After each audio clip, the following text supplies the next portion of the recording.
بات کرنے کا حسین طور طریقہ سیکھا ہم نے، اردو کے بہانے سے سلیقہ سیکھا۔ زبان اظہار رائے کا سب سے حسین اور بہترین ذریعہ ہوتی ہے۔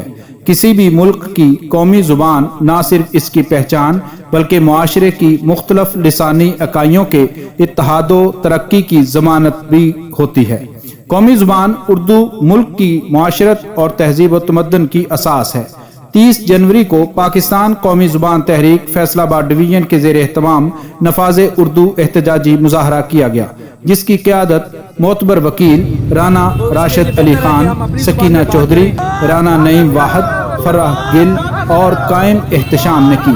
مختلف طبقات کے افراد پر مشتمل علامتی مظاہرے میں آئین پاکستان اور عدالت عظمیٰ کے فیصلے کی روشنی میں پاکستان میں ہر سطح پر قومی زبان اردو نافذ کرنے کا مطالبہ کیا گیا۔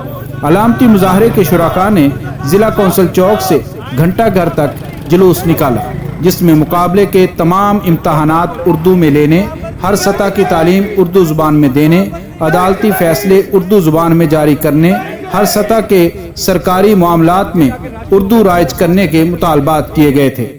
مقررین کا کہنا تھا کہ اردو دنیا کی معتبر زبان ہے، انگریزی کا پرچار کرنے والے احساس کمتری کا شکار ہیں۔ ہر شخص کو زبان فرنگی کے باٹ سے جو شخص تولتا ہے سو ہے وہ بھی آدمی، افسر کو آج تک یہ خبر ہی نہیں ہوئی اردو جو بولتا ہے سو ہے وہ بھی آدمی۔